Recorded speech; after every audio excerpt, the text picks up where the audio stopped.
अपने वीडियोस की सेगमेंट में हमने दूसरे प्लेलिस्ट जो कि हिंदू लॉ का है उसके अंतर्गत विवाह के बारे में बहुत ही विस्तार पूर्वक बहुत ही खुलकर अच्छे से चर्चा की है। और इस प्लेलिस्ट में जो कि मुस्लिम लॉ से रिलेटेड है तो इसमें भी विवाह के बारे में, शादी के बारे में, मैरिज के बारे में या यूँ कहें निकाह के बारे में चर्चा करना, इसके बारे में एक तरह से बात करना ज़रूरी हो जाता है। क्योंकि अगर आप पर्सनल लॉ पढ़ रहे हैं, फैमिली लॉ पढ़ रहे हैं तो आप एक तरह से कंपेयर करके पढ़ते हैं कि हिंदू और मुस्लिम लॉ को लगभग साथ में लेकर चलते हैं, उनमें तुलना करते हुए। तो अगर आपने हिंदू लॉ के बारे में, उसमें जो मैरिज है, जो शादी है, जो विवाह है, उसके प्रोविज़न पढ़ लिए, उसकी सारी बातें आपको पता हो गई हैं, तो अब मुस्लिम लॉ के अंतर्गत जो विवाह के, जो निकाह के प्रोविज़न दिए गए हैं उनके बारे में भी जानना आवश्यक हो जाता है, ताकि आप एक तरह से तुलनात्मक अध्ययन करते हुए एक बेहतर कंक्लूज़न पे पहुंच सकें। तो आज के इस वीडियो में हम मुस्लिम लॉ के अंतर्गत दिए गए शादी या निकाह के बारे में जो भी मुख्य प्रावधान, मेजर प्रोविजंस हैं, यानी कि इसका मीनिंग, इसका ओरिजिनेशन, इसका बैकग्राउंड, इसकी डेफिनेशन, इसके एलिमेंट्स क्या क्या है, इसके ऑब्जेक्टिव्स क्या क्या हैं और स्पेशली इसका नेचर क्या है, ये एक सिविल कॉन्ट्रैक्ट है या फिर एक रिलीजियस सेक्रामेंट है, इन सभी बातों के बारे में बहुत ही खुलकर, बहुत ही विस्तारपूर्वक बात करने वाले हैं। तो अगर प्री इस्लामिक अरेबिया में देखा जाए इतिहास में जाके, तो आप पाएंगे कि उस टाइम पे निकाह नाम का कोई भी व्यवस्था नहीं पाया जाता था, किसी भी ऐसी व्यवस्था का उल्लेख नहीं पाया जाता है। उस टाइम पे जो मेल्स होते थे, जो पुरुष होते थे, वो सुपीरियर थे, पुरुष प्रधान वर्ग था और वहाँ पे बहुविवाह या पॉलीगैमी की व्यवस्था पाई जाती थी। कोई भी व्यक्ति किसी भी औरत के साथ संबंध बना लेता था जो कि केवल उसकी इच्छा पूर्ति के हेतु ही होता था। यानी कि यहाँ पे बच्चों को लेकर भी काफ़ी कुछ समस्याएं उत्पन्न हो जाती थी, बहुत सारी प्रॉब्लम्स खड़ी हो जाती थी। और औरतों को, जो महिलाएं होती थी, वुमेन्स होती थी, उनको कोई भी उनका बेसिक राइट नहीं दिया जाता था। यानी कि जब बेसिक राइट ही नहीं दिया जाता था तो उनकी कंडीशन के बारे में बात करना एक तरह सा दूसरी चीज़ हो जाएगी। क्योंकि यहाँ पे ऐसा पा सकते हैं कि प्री इस्लामिक अरेबिया में औरतों की स्थिति बहुत ही खस्ता थी, उनकी हालत बहुत ही ख़राब थी। लेकिन पैगंबर मोहम्मद या प्रोफेट मोहम्मद के आने के बाद स्त्रियों की, औरतों की स्थिति में बहुत ही खतरनाक, बहुत ही महत्वपूर्ण परिवर्तन, एक डायनेमिक चेंज आया और इनकी ज़िंदगी पूरी तरह से बदल गई। क्योंकि पैगंबर मोहम्मद के बाद से शादी को या निकाह को एक इम्पॉर्टेंस, बहुत ही ज़्यादा इम्पॉर्टेंस दिया जाने लगा। औरतों को उनके बेसिक राइट्स दिए गए, उनकी कंडीशंस में कुछ आमूल-चूल सुधार आया। और आज के इस वीडियो में हम मुस्लिम लॉ के इन्हीं प्रोविज़न्स के बारे में बहुत ही विस्तार पूर्वक, बहुत ही आसानी के साथ, बहुत ही खुलकर चर्चा करने वाले हैं। तो मुस्लिम लॉ के इस वीडियो को बिना किसी अनावश्यक भूमिका के चलिए आराम से प्रारंभ करते हैं।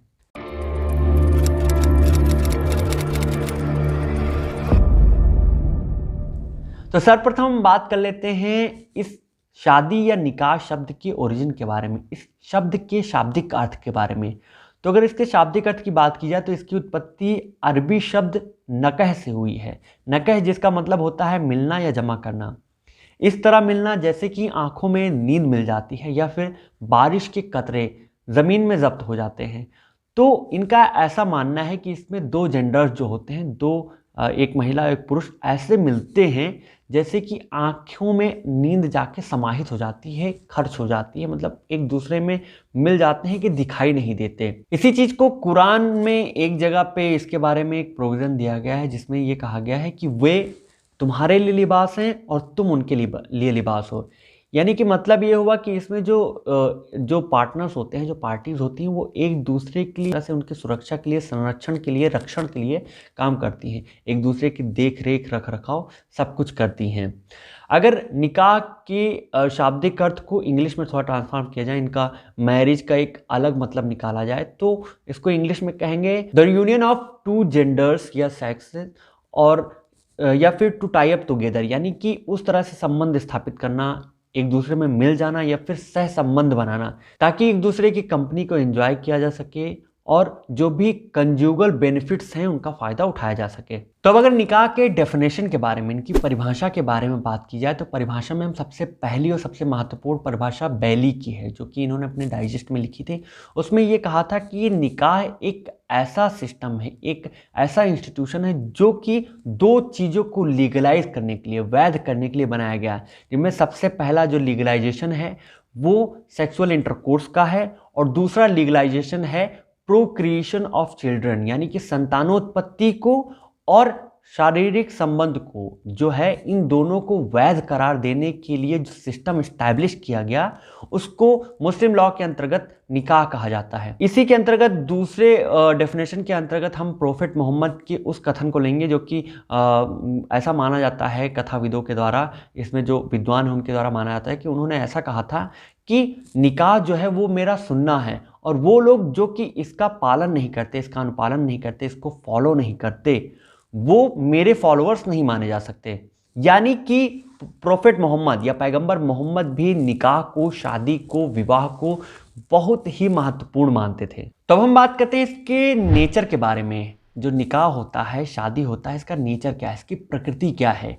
ये एक सिविल कॉन्ट्रैक्ट है या फिर एक रिलीजियस सेक्रामेंट है? क्योंकि बहुत सारे विद्वान, आप जब यूट्यूब पे या इंटरनेट साइट पे कभी विजिट करेंगे और डालेंगे मैरिज इन मुस्लिम लॉ, तो आपको सबसे ज़्यादा जो आर्टिकल, सबसे ज़्यादा वीडियो मिलेंगे वो यही कहते हुए मिलेंगे कि मुस्लिम लॉ जो है वो एक सिविल कॉन्ट्रैक्ट है। लेकिन वास्तव में ये एक बहुत ही मतभेद वाला एक तथ्य है, एक बहुत ही भ्रामक तथ्य है। इसके बारे में बहुत सारी थ्योरीज हैं, कई सारे विद्वान इनको सिविल कॉन्ट्रैक्ट मानते हैं, और कई सारे विद्वान इनको रिलीजियस सेक्रामेंट, एक तरह से एक संस्कार भी मानते हैं, एक तरह रिवाज है वो भी मानते हैं, एक धार्मिक रिवाज, धार्मिक परंपरा भी माना जाता है। इसके अंतर्गत और भी इसमें कई सारे रूलिंग्स आई हैं, कई सारी जजमेंट्स आए हैं। तो कुछ जजमेंट्स में इसे सिविल कॉन्ट्रैक्ट माना गया और कुछ में इसे रिलीजियस सेक्रामेंट या धार्मिक परंपरा माना गया है, धार्मिक संस्कार माना गया है। तो इन सभी चीज़ों के बारे में हम बहुत ही खुलकर, बहुत ही विस्तार पूर्वक बात करने वाले हैं। आगे बढ़ें इसके पूर्व मैं बता दूं कि सबसे पहला पॉइंट हमारा सिविल कॉन्ट्रैक्ट का होगा, यानी कि वो विद्वान, वो तर्कों के बारे में, उन लॉजिक्स के बारे में बात करेंगे जो कि ये स्पष्ट करते हैं, ये दिए गए हैं कि ये मैरिज जो है, निकाह जो है, वो एक सिविल कॉन्ट्रैक्ट है। तो सिविल कॉन्ट्रैक्ट के ही अंतर्गत हम इस मैरिज के एसेंशियल एलिमेंट्स के बारे में, इनके इंग्रेडिएंट्स के बारे में बात करने वाले हैं। तो इसलिए अगर आप ये सोचकर चल रहे हैं कि एलिमेंट्स का पॉइंट मैं आपको अलग बताने वाला हूं, तो भैया आप गलत हैं।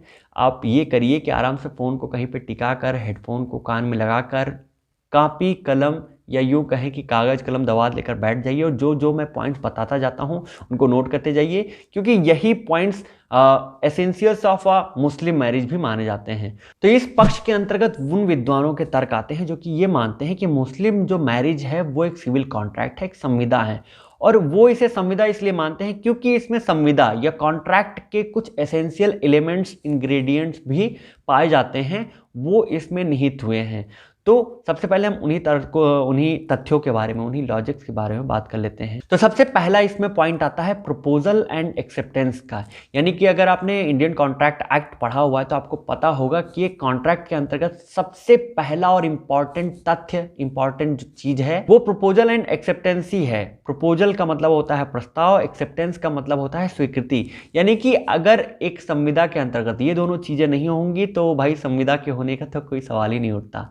इसी चीज को मुस्लिम लॉ के अंतर्गत प्रस्ताव को इजब कहा जाता है और स्वीकृति को कबूल कहा जाता है। इसमें ऐसा माना जाता है कि एक पार्टी के द्वारा या फिर एक पार्टी के बिहाफ पर दूसरी पार्टी के समक्ष एक प्रस्ताव, एक इजब रखा जाता है, और दूसरी पार्टी इसको समझने के बाद जब अपना स्वीकृति दे देता है, एक्सेप्ट कर लेते हैं, कबूल कर लेते हैं, तो ये प्रस्ताव जो है वो परिपूर्ण होकर संविदा के रूप में आ जाता है। अब इसमें खास बात यह है कि ये जो प्रस्ताव और स्वीकृति है वो एक ही बैठक में, एक ही मीटिंग में, एक ही बार में होनी चाहिए। ऐसा नहीं है कि हाँ यार प्रस्ताव इन्होंने आज भेज दिया, और आजकल के रिलेशनशिप में जैसा होता है कि हाँ भैया बंदे ने आज प्रपोज मारा और लड़की ने कहा मैं 2-4 दिन सोच के तुम्हें जवाब दूंगी, और 2-4 दिन बाद उनको व्हाट्सएप पे मैसेज आ रहा है या फिर टेक्स्ट आ रहा है या फिर कॉल पे आ रहा है।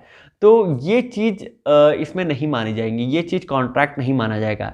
इसमें जो संविदा है, जो सिविल कॉन्ट्रैक्ट है मुस्लिम मैरिज के अंतर्गत, इसमें एक ही बैठक में होनी चाहिए कि भैया एक बार बैठे, एक ही बार में प्रस्ताव दिया गया, कुछ ही देर में उधर से स्वीकृति आ गई। तो ये तो हुआ इसका पहला पॉइंट। दूसरे पॉइंट के अंतर्गत आता है कॉन्ट्रैक्ट की ही तरह कॉम्पिटेंसी ऑफ पार्टीज, यानी कि पक्षों की योग्यता। इसमें जो भी पक्ष हैं जो कॉन्ट्रैक्ट कर रहे हैं उनका योग्य होना, उनका जो भी इसमें अहर्ताएं बताई गई हैं, जो भी शर्तें बताई गई हैं, उनका पूरा करना जरूरी है। सबसे पहली जो इसमें शर्त आती है वो ये आती है कि जो पार्टी है उन्हें मुस्लिम होना चाहिए।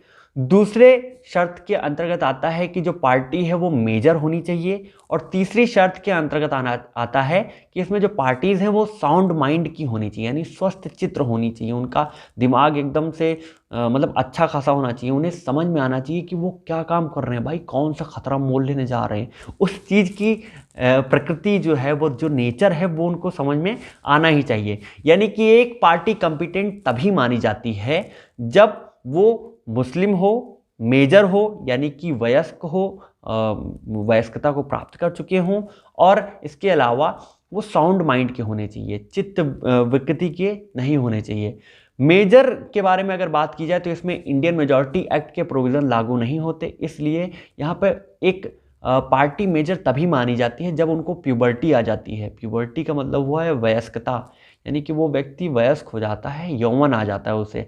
अब प्यूबर्टी कब आती है तो ये पर पर्सन डिफर करता है, ठीक है, किसी को 12-13 साल में ही आ जाती है, किसी को 15 साल, किसी को 18 साल में आती है, तो ये मुस्लिम लॉ में थोड़ा सा डिफर कर जाता है। तीसरे पॉइंट के अंतर्गत आता है कॉन्ट्रैक्ट में फ्री कंसेंट, यानी कि जो भी वो कंसेंट, जो भी अपनी सहमति दे रहे हैं वो स्वतंत्र होनी चाहिए, वो किसी भी तरह के आक्षेप से नहीं होनी चाहिए। आक्षेप का मतलब ये हुआ कि इसमें जो भी कंसेंट दिया जा रहा है वो फोर्स, फ्रॉड या फिर किसी तरह के कंपल्सन की वजह से नहीं होनी चाहिए, किसी तरह का छल करके कि भैया बंदे से छल कर लिया गया, या फिर उनके ऊपर कोई तरह का दबाव डाल के उनको अपना पावर पहुआ AK-47 या बंदूक, चाकू, छुरी दिखा के उनसे सहमति ले ली गई, तो ऐसा भी नहीं होना चाहिए, और किसी तरह का कंपल्सन भी उस व्यक्ति के ऊपर नहीं होना चाहिए। ये तीन चीज़ें जब उपस्थित होंगी तभी उस व्यक्ति के, उस पार्टी के कंसेंट को फ्री कंसेंट माना जाएगा।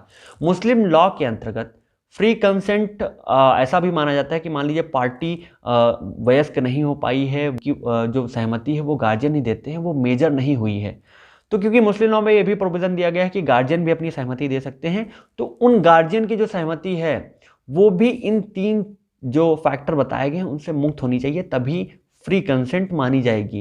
यानी कि फ्री कंसेंट के अंतर्गत एक पार्टी जो स्वयं है वो अगर मेजर है तो अपनी कंसेंट दे सकता है, और अगर वो मेजर नहीं है तो उसके बिहाफ पे उसके गार्जियन भी अपनी कंसेंट देकर शादी करवा सकते हैं। चौथा पॉइंट इसमें आता है डोवर का या मेहर का। डोवर या मेहर के बारे में मुस्लिम लॉ में ये बताया गया है कि ये वो कंसिडरेशन है जो कि निकाह के बदले, शादी के बदले एक लड़की को, एक दुल्हन को दिया जाता है। इसमें कुछ धनराशि जो कि शादी के वक्त ही नियत कर ली जाती है, पक्की कर ली जाती है, वो उसी समय या फिर कुछ समय पश्चात जैसा कुछ नियत किया गया होता है, जैसा फिक्स किया गया होता है, उस हिसाब से उनको पे कर दिया जाता है, अदा कर दिया जाता है। और इसमें सबसे सेकेंड लास्ट पॉइंट जो है वो इसमें है विटनेस का, यानी कि एक मुस्लिम मैरिज के अंतर्गत विटनेस को काफ़ी इंपॉर्टेंस दी जाती है कि निकाह के वक्त एक प्रॉपर विटनेस का उत्पन्न होना, वहाँ पे उपस्थित होना आवश्यक है। प्रॉपर विटनेस वो होते हैं जो कि सेन माइंड के हों और मेजर इन एज हों, मुस्लिम हों, और इसमें ये भी बताया गया है कि ये जो दो विटनेस हैं वो मेल होने चाहिए, और अगर दो विटनेस मेल नहीं है तो इसमें 2 फीमेल और प्लस 1 मेल विटनेस होना चाहिए, यानी कि यहाँ पे 2 फीमेल को मिला के 1 मेल विटनेस का जो है वो एक तरह से बैलेंस किया गया है। और इसके अलावा इसमें सबसे जो लास्ट फैक्टर है सिविल कॉन्ट्रैक्ट का, वो है फ्री फ्रॉम लीगल डिसेबिलिटी। ये सुनने में तो छोटा सा लग रहा है, लेकिन ये सबसे ज़्यादा खतरनाक, सबसे ज़्यादा भ्रामक एक फैक्टर है, तो इसके बारे में हम बहुत ही बेहतर तरीके से आराम से चर्चा करने वाले हैं, क्योंकि इसमें बहुत सारे फैक्टर्स दिए गए हैं। अगर आपने हिंदू लॉ का मेरा वीडियो देखा हुआ है तो आपको याद होगा कि हिंदू लॉ के मैरिज में भी कुछ रिस्ट्रिक्शंस लगाई गई थी, जैसे कि सपिंडा रिलेशनशिप में या फिर प्रोहिबिटेड रिलेशनशिप में शादियां नहीं की जा सकती, वो शादियां जो की जाएंगी वो वॉइड हो जाएंगी, शून्य हो जाएंगी। ऐसे ही मुस्लिम लॉ के अंतर्गत भी ऐसा प्रोविज़न दिया गया है कि कुछ ऐसे रिलेशनशिप, कुछ ऐसे रिश्ते भी हैं, कुछ ऐसे रिश्तेदार भी हैं, कुछ ऐसे लोग भी उस कैटेगरी में आते हैं जिनसे अगर शादी की जाएगी, निकाह किया जाएगा तो वो निकाह मान्य नहीं होगा। तो इसके अंतर्गत 3 इसके सब डिविजन्स हो जाते हैं, जिनमें सबसे पहला जो डिवीज़न आता है वो एब्सोल्यूट डिसेबिलिटी का आता है, जिसको पूर्ण प्रतिबंध कहते हैं। दूसरा रिलेटिव प्रोहिबिशन का आता है, जिसको हम कहते हैं आंशिक प्रतिबंध। और तीसरे पॉइंट के अंतर्गत मिसलेनियस आता है। तो इन सभी के बारे में हम एक एक करके बात करने वाले हैं। एब्सोल्यूट प्रोहिबिशन के अंतर्गत वो रिश्ते आते हैं, इसकी कैटेगरी में, इसके स्कोप में वो रिश्ते आते हैं जो कि ब्लड रिलेशन से या फिर रक्त संबंध से जुड़े हुए हैं। यानी कि वो रिश्तेदार, वो लोग जो कि एक दूसरे से रक्त संबंध की वजह से, ब्लड रिलेशनशिप की वजह से, बहुत ही क्लोज होने की वजह से जुड़े हुए हैं, तो उनके साथ अगर ये शादी की जाती है तो वो शादी पूर्णतया शून्य हो जाएगी, वॉइड हो जाएगी, उसको नहीं माना जाएगा। तो इसमें भी इसकी 3 कैटेगरीज होती हैं, 3 सब कैटेगरीज के अंतर्गत इन्हें डिवाइड किया गया है। तो इसमें सबसे पहले कैटेगरी आती है कॉन्सैंग्विनिटी का, जिसका मतलब हुआ कि वो रिलेशनशिप जो कि ब्लड रिलेशनशिप के अंतर्गत आते हैं, जिसको उर्दू में कराबत कहते हैं। यानी कि अगर एक रक्त संबंध के अंतर्गत आने वाले व्यक्ति के साथ विवाह किया गया तो ये विवाह वॉइड हो जाएगा, शून्य हो जाएगा। अब रक्त संबंध के अंतर्गत कौन कौन रिश्ते आते हैं, सबसे पहले मैं आपको बता दूं कि इसमें जो आपको दिखेगा, इसमें जहाँ पे सो हाई वाला पॉइंट दिया गया है, वो उसका मतलब हुआ कि ऊपर की तरफ हम लोग बढ़ेंगे, और जहाँ पे लो का पॉइंट दिया गया है उसमें हम नीचे की तरफ बढ़ेंगे। तो इसी हिसाब से हम सबसे पहले पॉइंट के बारे में बात करते हैं कि इस पॉइंट के अंतर्गत, ब्लड रिलेशनशिप के अंतर्गत किन किन रिश्तों को इंक्लूड किया गया है। तो इसमें सबसे पहले आते हैं माँ, स्वयं की माँ, उसके अलावा दादी माँ, और दादी माँ के ऊपर जो परदादी और उनकी दादी, उनकी अम्मा, ये सब रिश्ते जो हैं वो उस कैटेगरी में आते हैं। दूसरे के अंतर्गत आता है बेटी, बेटी के अलावा बेटी की बेटी, पोती, और ये सारी जितनी भी नीचे हम लोग चले जाएं तो ये सारे रिलेशनशिप हमारे ब्लड रिलेशनशिप के अंतर्गत आते हैं। इसलिए मुस्लिम लॉ के अंतर्गत इनसे की गई शादी जो है वो वाइड हो जाएगी। तीसरे के अंतर्गत आता है वो रिश्ते जो कि बहन वाले होते हैं, जिनमें अपनी बहन होती है, चाहे वो फुल ब्लड की हो, यूट्रिन ब्लड की हो या फिर हाफ ब्लड की हो। वो जो बहन वाले रिश्ते होते हैं वो भी मान्य नहीं होंगे। चौथे पॉइंट के अंतर्गत इसमें आता है वो लोग, वे रिश्ते जिनमें भांजी आती हैं, अपनी भतीजी आती हैं, भांजी, भतीजी, फिर उनकी बच्चियां, फिर उनकी बच्ची की बच्चियां, तो ये भी ब्लड रिलेशनशिप के अंतर्गत आ जाते हैं। और सबसे लास्ट में इसके अंतर्गत आता है अपनी स्वयं की आंट, अपनी चाची, ग्रेट आंट, या फिर उनकी मम्मी, फिर उनकी मम्मी की मम्मी, ये सब मिलके ऐसा कुछ करके, तो ये जितने भी रिश्ते दिए गए हैं ये ब्लड रिलेशनशिप के अंतर्गत आते हैं। और अगर इनके बीच शादियां की जाती हैं, विवाह किया जाता है, निकाह किया जाता है, तो वो मान्य नहीं माना जाएगा। एब्सोल्यूट प्रोहिबिशन के अंतर्गत दूसरा पॉइंट आता है एफिनिटी का। एफिनिटी का मतलब ये हुआ कि वो रिलेशनशिप, वो रिलेटिव्स जो कि विवाह से, शादी से, मैरिज से एक दूसरे से जुड़े हुए हैं। यानी कि वो रिश्ते जो कि एक दूसरे से विवाह की फलस्वरूप, शादी के फलस्वरूप जुड़े हुए हैं, तो अगर इनके बीच में शादियां की जाती हैं, निकाह किया जाता है, तो वो निकाह भी वॉइड हो जाएंगे। तो इसमें सबसे पहली जो रिश्ते की कैटेगरी आती है वो होती है सासू माँ की, यानी कि अपनी पत्नी की जो माँ है वो सासू माँ, फिर सासू माँ की माँ, और फिर उनकी माँ की माँ। तो ये जितनी भी चीज़ें हैं वो इसमें पहली कैटेगरी में आते हैं। दूसरे में आते हैं अपनी स्वयं की पत्नी की बेटी, फिर उनकी बेटी की बेटी और उनकी बेटी की बेटी। तो ये रिश्ते भी उससे, अब कुछ लोगों को यहाँ पे संदेह ये होगा, कन्फ्यूजन ये होगी कि अपनी पत्नी की बेटी मतलब सीधे सीधे अपनी बेटी हुई ना। तो यहाँ पे स्पष्टीकरण ये है कि जैसे कि मुस्लिम लॉ में होता है कि कहीं कहीं कोई लोग बहु विवाह करते हैं, तो बहु विवाह में क्या होता है कि किसी ऐसी औरत से शादी कर ली जिनकी पहले से ही बेटी है। तो यहाँ पे ये जो कैटेगरी है वो उनके लिए दिया गया है कि उन औरत से शादी कर ली जिनकी पहले सी बेटी है, तो वो इस कैटेगरी के अंतर्गत आएंगे। तीसरी कैटेगरी के अंतर्गत आते हैं पिता की पत्नी, यानी कि ऐसे ही बहु विवाह में अगर मान लीजिए उनके पिता ने किसी दूसरी औरत से शादी कर ली जो उनकी सौतेली माँ हो गई, तो वो इस कैटेगरी में आएंगी। यानी कि पिता की पत्नी और पैटर्नल ग्रैंड फादर की जो पत्नी है वो, और ऐसे ही करके ऊपर की तरफ आप निकल जाइए, जितने भी वंशज आएंगे तो उनके बीच में भी विवाह नहीं हो सकता। और सबसे लास्ट पॉइंट के अंतर्गत इसमें आता है अपनी बहू की बहू और अपनी बेटी की बहू, इनके बीच भी शादियां संपन्न नहीं कराई जा सकती। यानी कि इनके साथ अगर शादी की जाती है तो ये शादियां वॉइड हो जाएंगी, मान्य नहीं मानी जाएंगी। और एब्सोल्यूट प्रोहिबिशन में सबसे लास्ट जो पॉइंट है वो फॉस्टरेज का है। फॉस्टरेज का मतलब यानी कि वो रिश्ते जो कि दूध की वजह से जुड़े हुए हैं, दूध की वजह से जुड़े हुए हैं, जिनको हम धाय माँ वाला सिचुएशन कहते हैं। यानी कि वो औरतें जिन्होंने एक 2 साल से कम उम्र के बच्चे को अपना दूध पिलाया जा होता है, तो वो उस बच्चे की धाय माँ हो जाती हैं। तो इस कैटेगरी के अंतर्गत वो सारे रिश्ते आते हैं जो कि एक दूध के रिलेशन की वजह से जुड़े हुए हैं। मान लीजिए कि किसी एक औरत ने उनकी स्वयं की बेटी है और उन्होंने किसी और बच्चे को जो कि उनका बेटा नहीं है उसको बचाने के लिए, जो कि 2 साल से कम उम्र का है, उनको अपना दूध पिलाया। तो यहाँ पे ये उनकी धायमा हो जाएंगी।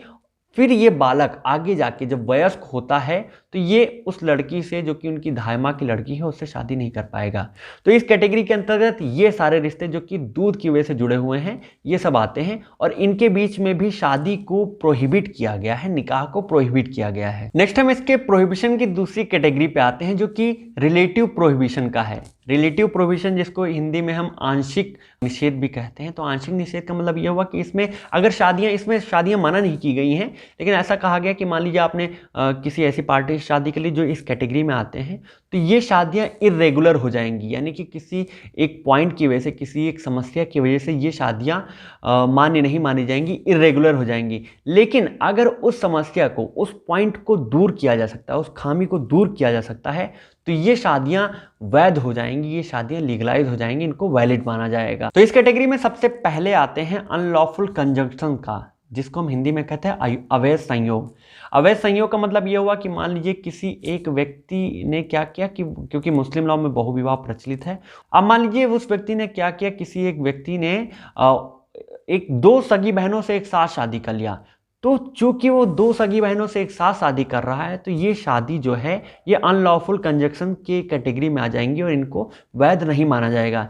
लेकिन इनका सॉल्यूशन ये है कि मान लीजिए किसी एक बहन से किसी वजह से शादी टर्मिनेट हो जाती है, डिसॉल्व हो जाती है, या फिर उस बहन की मृत्यु हो जाती है, तो यहाँ पे वो व्यक्ति दूसरी शादी उस दूसरी सगी बहन से शादी कर सकता है, और ये शादी जो है वैध मानी जाएंगी, वैलिड मानी जाएंगी। दूसरे पॉइंट या दूसरे फैक्टर के अंतर्गत आता है इसमें पोलीगैमी या बहुविवाह। जैसा कि आप सबको पता होगा, मुस्लिम लॉ के अंतर्गत 4 पत्नियों को जो है रखना वो वाजिब बताया गया है, वो उचित बताया गया है। लेकिन इसमें यह भी बताया गया कि 4 के बाद आप 5वीं शादी नहीं कर सकते। अगर आप 5वीं शादी करते हैं तो वो शादी इर्रेगुलर मानी जाएगी।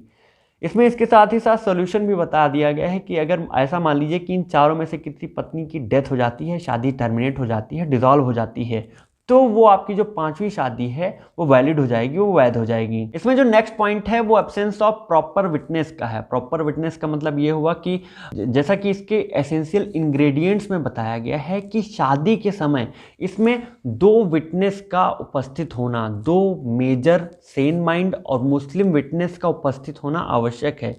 और जो 2 विटनेस हैं वो मेल होने चाहिए। अगर इसमें फीमेल को इंक्लूड किया जा रहा है तो यहाँ पे 2 फीमेल मिलके एक मेल के बराबर जो उनकी वोटिंग है वो मानी जाएगी, उनका उपस्थिति माना जाएगा।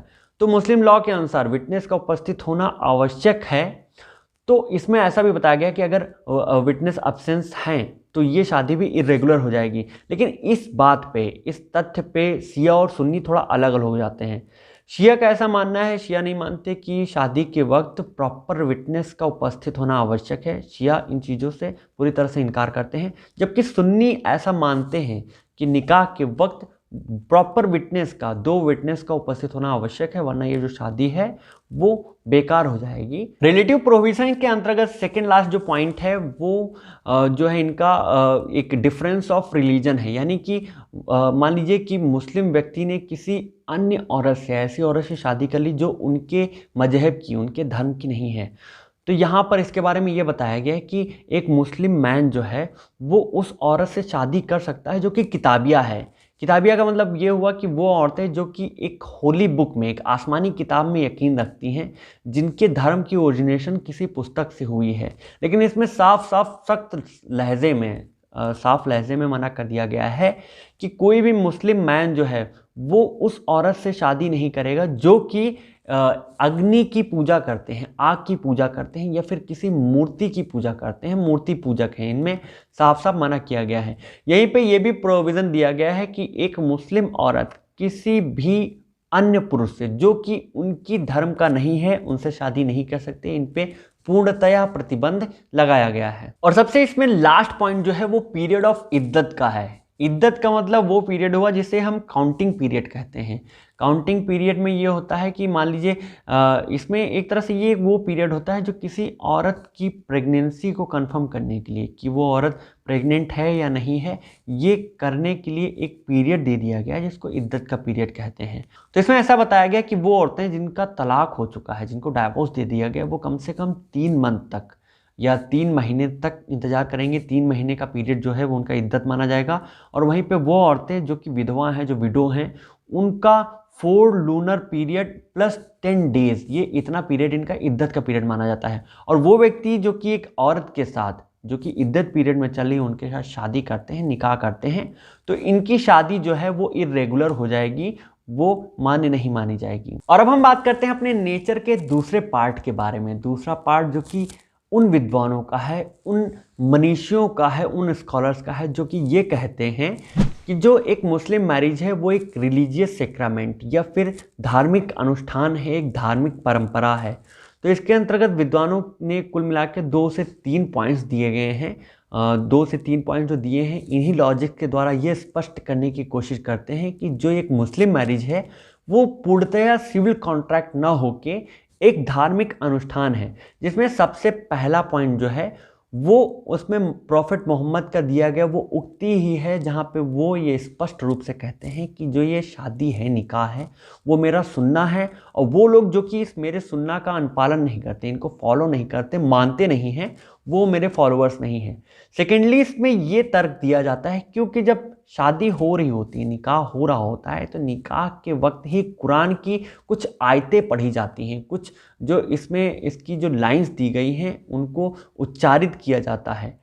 तो इनके उच्चारण की वजह से भी ये एक धार्मिक अनुष्ठान हो जाता है, क्योंकि कुरान जो है वो जो होली बुक है, इनकी सबसे महत्वपूर्ण पौराणिक बुक है जिससे इनके धर्म की उत्पत्ति हुई है। इसलिए उसकी आयतों का पढ़ा जाना, उसकी लाइंस का, उसके अनुष्ठानों का पढ़ा जाना, ये माना जाता है कि ये एक तरह से धार्मिक अनुष्ठान को पूरा कर रहे हैं, एक रिलीजियस सैक्रामेंट को पूरा कर रहे हैं। और तीसरे पॉइंट के अंतर्गत इसमें ऐसा कहा गया कि हाँ भैया, इसमें कुछ अदर फैक्टर्स भी दिए गए हैं, जैसे कि एक सिविल कॉन्ट्रैक्ट होता है वो कंटिजेंट इवेंट पे या फिर एक अनिश्चित इवेंट पे तय किया जा सकता है। कॉन्ट्रैक्ट एक अनिश्चित घटना पे भी किया जा सकता है कि हाँ भैया ये होगा तो हम ये कर देंगे। कि मान लीजिए कोई ऐसा इवेंट तय कर लिया कि हाँ भैया 2022 में पता चला कि हाँ यार दुनिया ख़त्म हो गई तो हम तुमसे शादी नहीं करेंगे, और अगर दुनिया बच गई तो हम तुमसे शादी कर लेंगे। तो दुनिया का बचना या ख़त्म होना ये एक अनिश्चित घटना है, तो इसके ब्याह पे भाई शादी तो नहीं हो सकती, तो इसलिए इसको सिविल कॉन्ट्रैक्ट नहीं माना जाएगा। दूसरे पॉइंट के अंतर्गत जो सिविल कॉन्ट्रैक्ट होता है वो एक लिमिटेड टाइम पीरियड के लिए होता है, जबकि जो निकाह है वो आजीवन के लिए होता है। इसमें कोई टाइम लिमिट नहीं किया जाता कि हाँ भैया हम इतने दिन के लिए आपसे निकाह कर रहे हैं। एक्सेप्ट अपवाद इसका दिया गया है मुता मैरिज। मुता मैरिज को हटा के बाकी जितनी निकाह हैं, जितने भी शादियां हैं, जितने भी मैरिज हैं, वो परमानेंट नेचर के होते हैं। इसलिए इन तर्कों के बिहाफ पे ऐसा माना जाता है कि जो एक मुस्लिम मैरिज है वो सिविल कॉन्ट्रैक्ट ना होकर एक रिलीजियस सेक्रामेंट, एक धार्मिक अनुष्ठान है। और सबसे लास्ट में हम बात कर लेते हैं कुछ बहुत ही इंपॉर्टेंट लैंडमार्क जजमेंट्स के बारे में, जिनमें सबसे पहला जजमेंट जो है वो अब्दुल कादिर वर्सेस सलीमा का जजमेंट है। इसमें सुप्रीम कोर्ट ने ये कहा था कि हालांकि एक निकाह के वक्त, एक मैरिज के वक्त जो है वो कुरान की आयतें पढ़ी जाती हैं, इसका तात्पर्य ये नहीं हुआ कि एक रिलीजियस सेक्रामेंट है, धार्मिक अनुष्ठान है। चूँकि इसमें जितने भी फीचर्स पाए जाते हैं वो एक सिविल कॉन्ट्रैक्ट, एक संविदा के पाए जाते हैं, इसलिए मुस्लिम मैरिज को भी एक संविदा की तरह, एक कॉन्ट्रैक्ट की तरह ही डील किया जाएगा। और इसके अलावा जो सेकंड इंपॉर्टेंट जजमेंट है वो अनीस बेगम वर्सेस मोहम्मद मुस्तफ़ा का है।